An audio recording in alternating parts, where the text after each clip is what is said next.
nature is taking the heat and converting it through, transpiration into water vapor.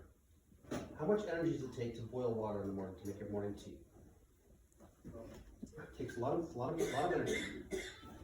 So if you take water and you add heat to it and you turn it into water vapor, what happens to it? It goes up.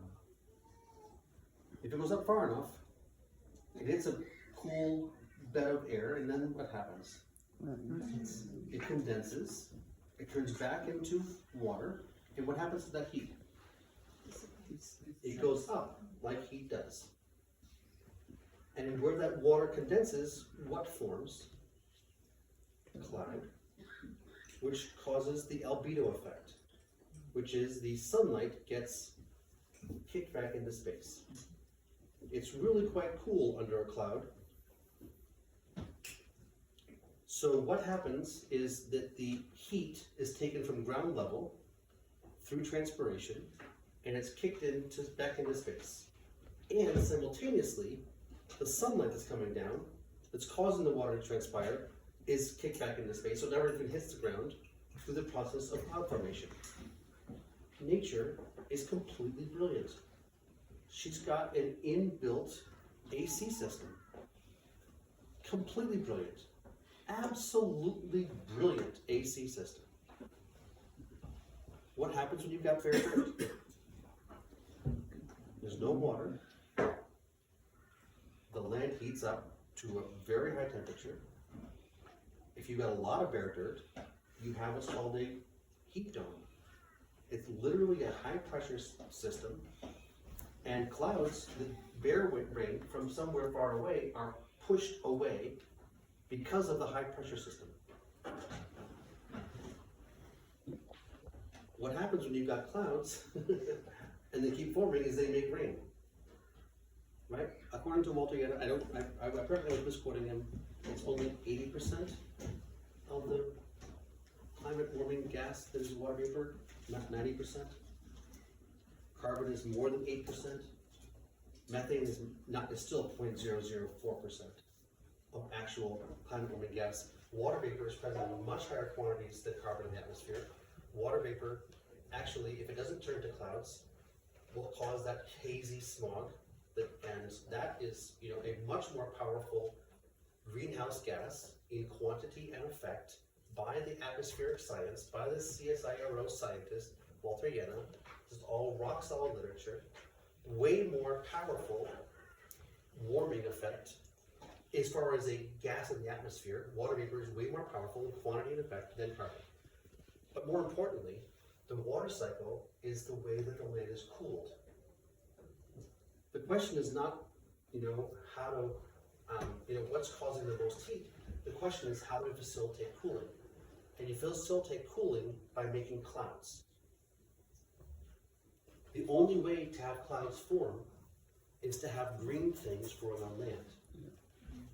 If you have bare dirt, you don't have green things, you don't have transpiration, you don't have cloud formation. Foundational for green things to grow on land is water. Now, what I've been learning since I've been in this country for the past week and a half is that a lot of this country actually gets a decent amount of rain. I kind of assumed that most of Australia was a desert because there was no rain. But apparently 300, 500, 750,000 mils is normal in large parts of the continent. Like India, which I am much more comfortable with or experienced in, they have, in India they've got this thing called monsoon, right? And even in Rajasthan, which is a desert area of India, they get, 1,000, 1,500 mils of rain. It just runs off the land. When it lands, it runs off. So the critical thing to do is to keep that water on the land. So what they're doing in India, which is completely revolutionary, which is actually changing the climate. Ready for it? Ready? The way they're cooling the climate is digging holes in the ground. Called tanks. They call them tanks in India. Right? They literally dig a hole, and when the monsoon comes, the water goes into the hole and stays there. What happens at the edge of a hole that's got water in it?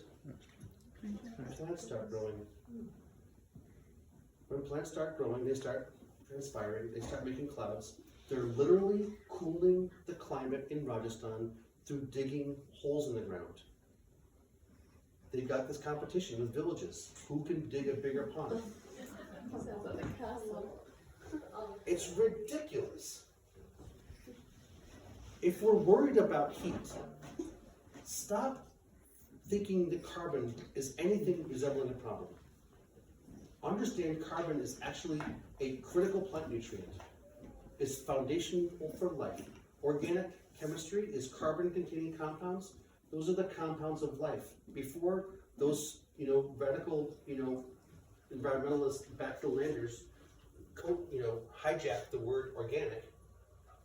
In science, it meant living, the compounds of living things, which foundationally is carbon-containing. Carbon is foundational for life. It's not a pollutant.